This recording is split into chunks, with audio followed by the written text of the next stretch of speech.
Listening test. You will hear a number of different recordings and you will have to answer questions on what you hear. You will have time to read the instructions and questions and you will be given time to check your work. All the recordings will be played once only. The test is in 4 parts. Now turn to part 1. You will hear someone being asked their opinion of a new television station. First, you have some time to look at questions 1 to 4.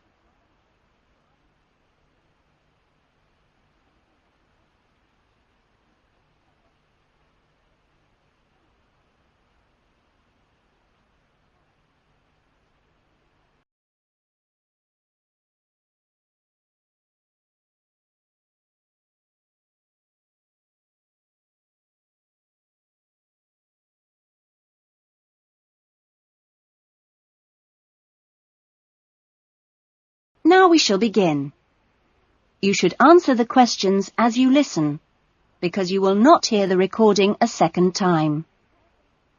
Listen carefully to the conversation and answer questions 1 to 4.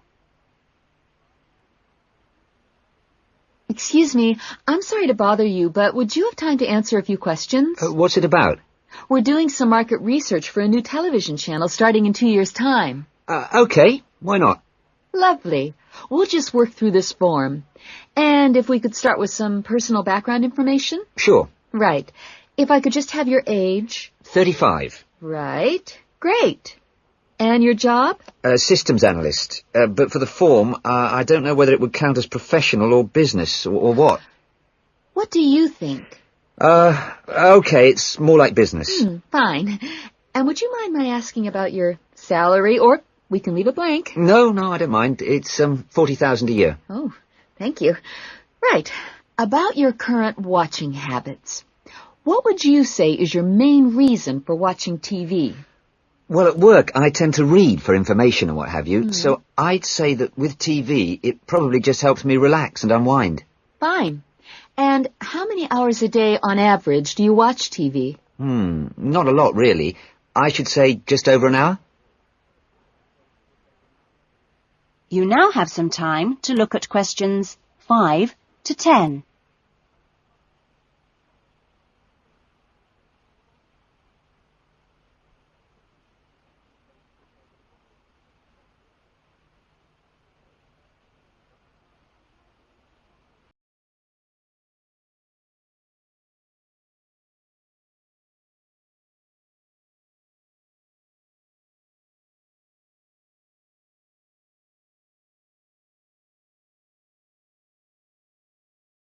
Now listen carefully and answer questions 5 to 10.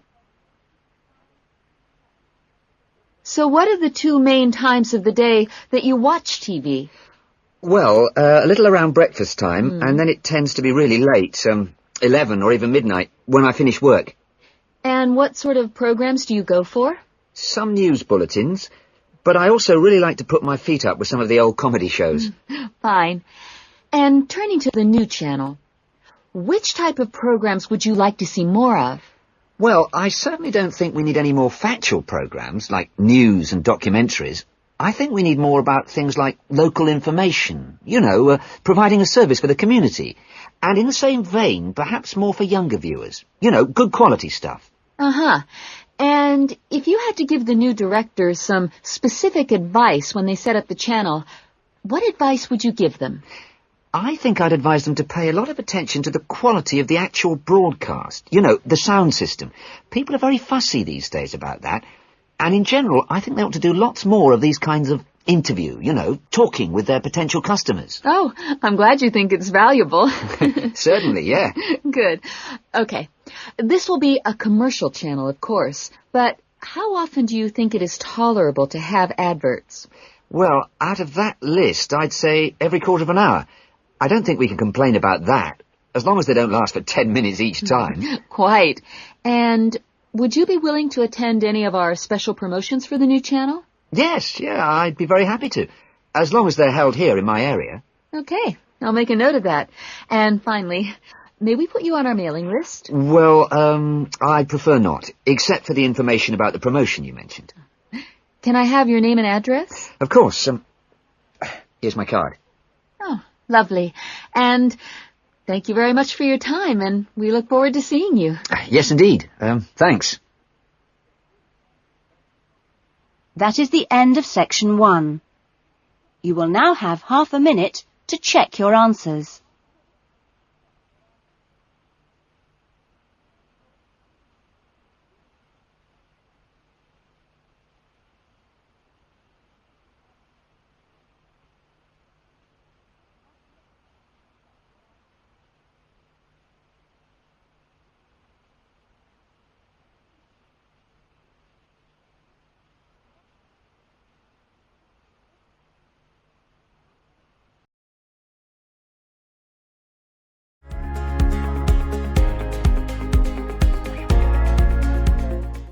Part 2. You will hear a student welfare officer talking to a small group of students just before the beginning of term. First, you have some time to look at questions 11 to 16.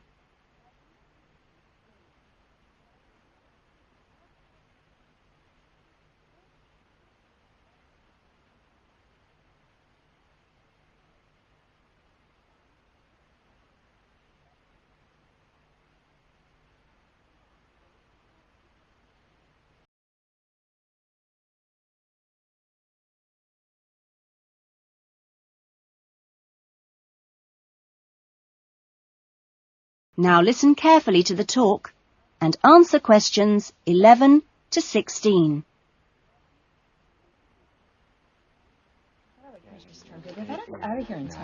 Okay. Well, good morning, everybody.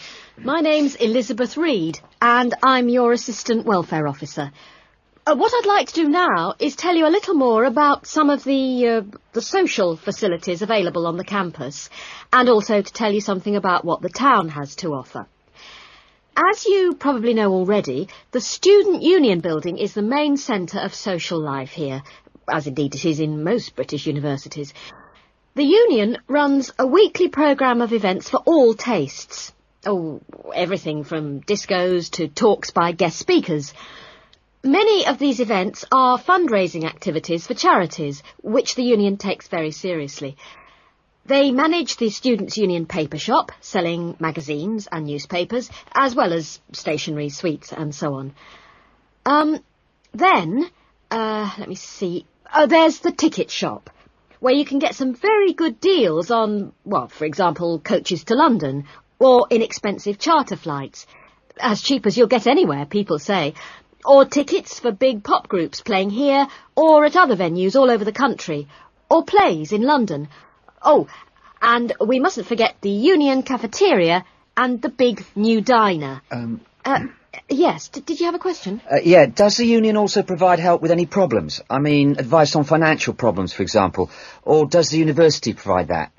Yes, the Union run their own advice service, offering help with financial matters, such as grants. I'm sure you realise anything medical should be discussed with the University Medical Service, which also has an excellent counselling centre. I think that was made clear yesterday. However, the Union has its own officer who can give advice on legal problems. You now have some time to look at questions 17 to 20.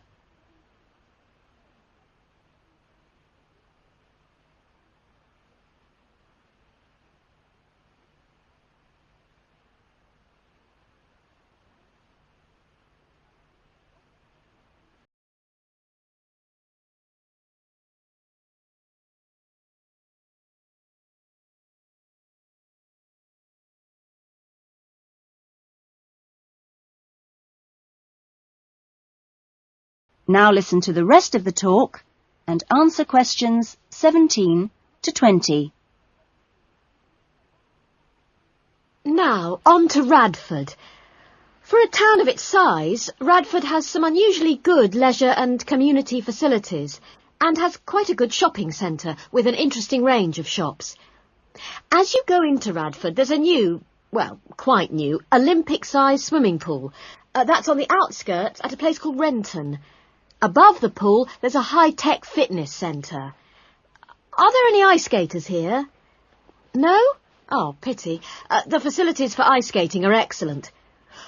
Well, the new Metro Tower, right in the centre of town, has got an ice rink and a sports hall for squash, badminton, volleyball and several other indoor sports. And in the same building there's a new cinema with 6 screens. Then, let me see, in the main square, just 2 minutes' walk from the Metro Tower, there's the Theatre Royal, which often gets London productions on tour. And in the streets nearby you can find a good range of inexpensive restaurants, including Indian, Chinese, Thai and Italian. That is the end of section 2. You will now have half a minute to check your answers.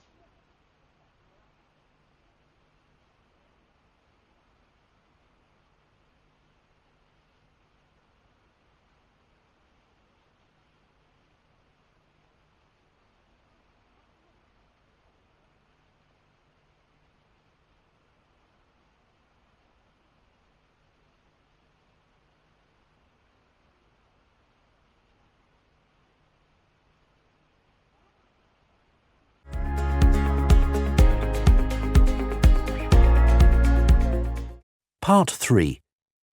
You will hear a tutor, Dr. Simon, talking to some of his students about writing a dissertation. First, you have some time to look at questions 21 to 26.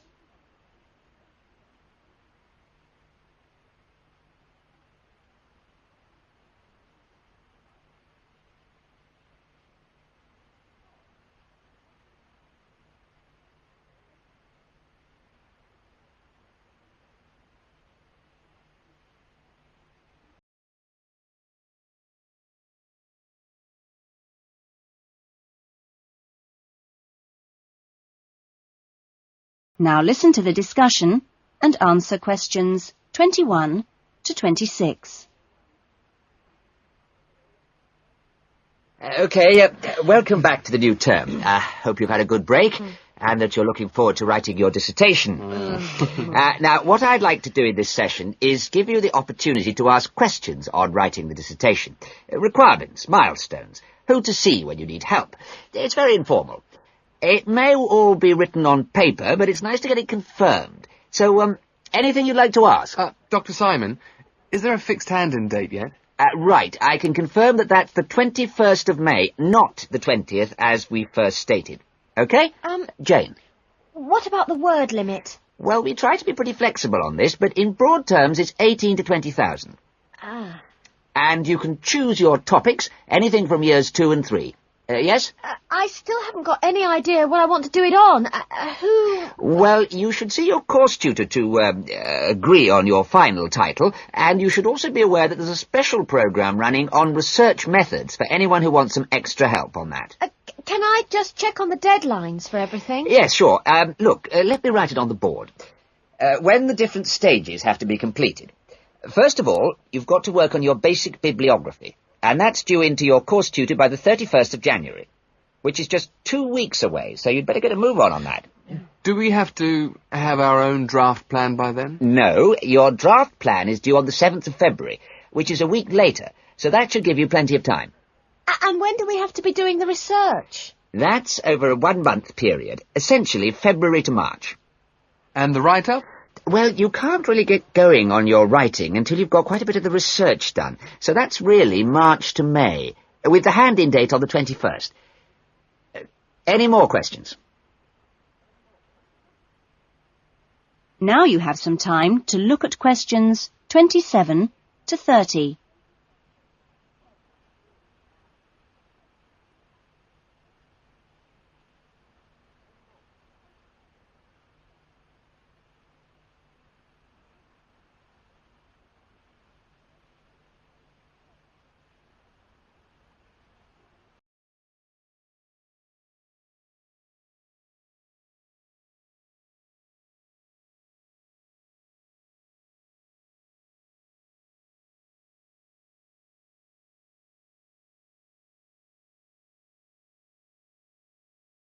Now listen to the rest of the discussion and answer questions 27 to 30. Well, sir, just some advice, really. It's about computers. Would you advise us to buy one? What can I say, Andy? I know it's a massive expense, but I really feel it would be of great benefit. You can always look in the student union adverts for second-hand ones.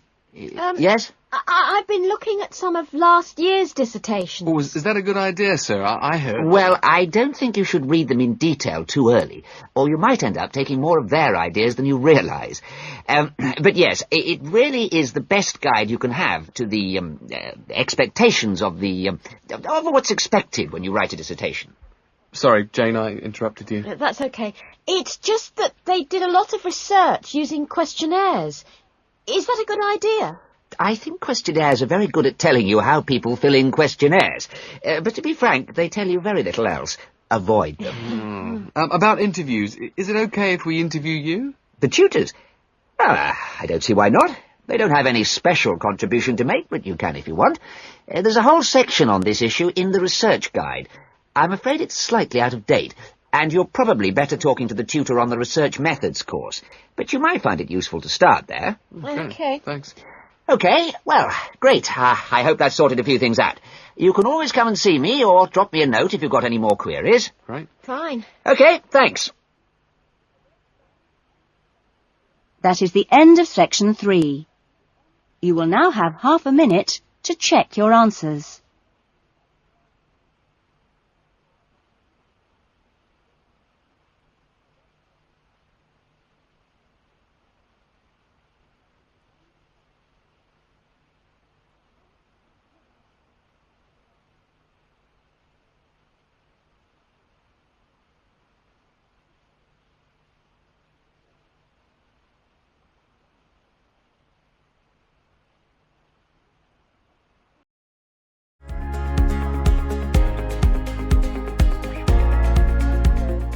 Part 4.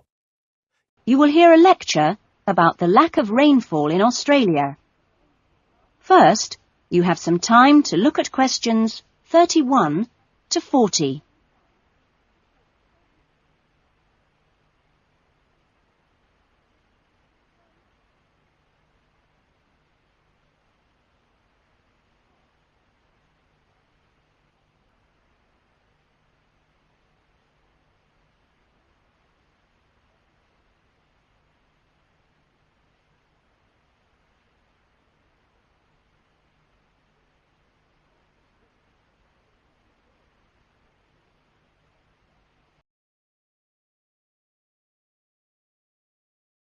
Now listen to the lecture and answer questions 31 to 40. Good morning. This morning, we are continuing our look at Australia and its natural problems. Actually, dryness, or aridity, as it is generally called by geographers, is probably the most challenging of Australia's natural problems. And so it's very important in this course for you to have a good understanding of the subject. For Australia, water is a precious resource, and its wise management is of the greatest importance. As I've said, Australia is a dry continent, second only to Antarctica in its lack of rainfall. Long hours of hot sunshine and searing winds give Australia an extremely high rate of evaporation, far more than in most other countries. It's estimated that approximately 87% of Australia's rainfall is lost through evaporation, compared with just over 60% in Europe and Africa, and 48% in North America. You generally think of Africa as being a very hot and dry place, but it's not in comparison with Australia. In many parts of Australia, standing water, that is, dams, puddles and so forth, dry up rapidly, and some rainfall barely penetrates the soil. The reason for this is that the moisture is absorbed by thirsty plants. Some parts of Australia are dry because rainwater seeps quickly through sandy soils and into the rock below. In parts of Australia, this water, which seeps through the sandy soil, collects underground to form underground lakes.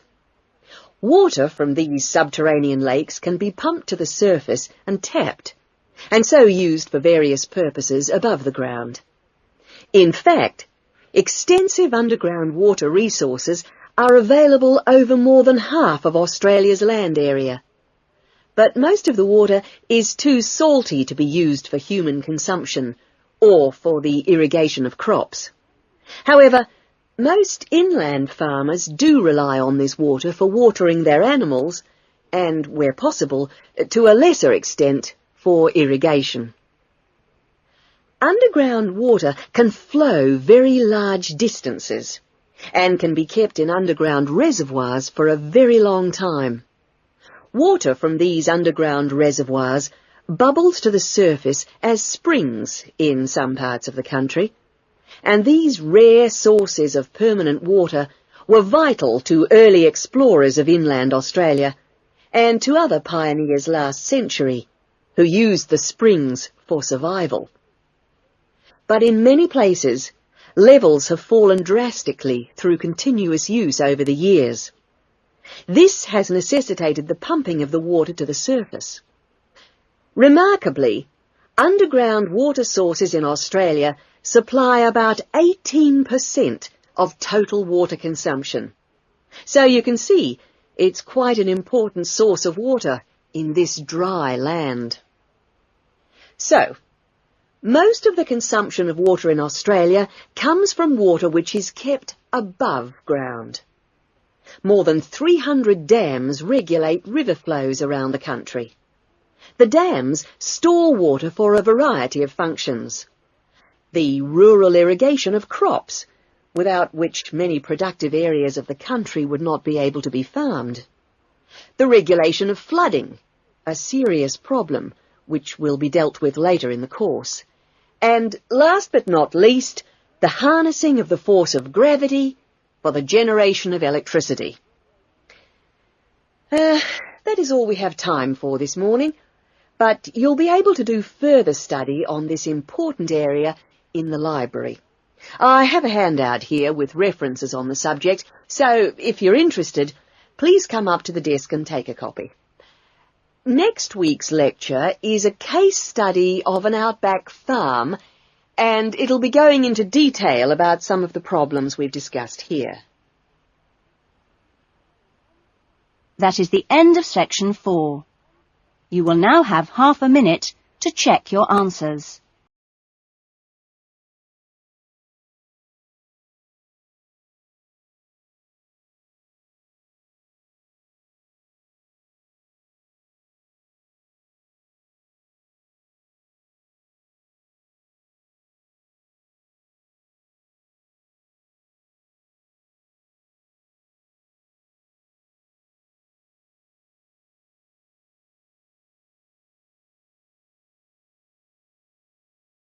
That is the end of the listening test.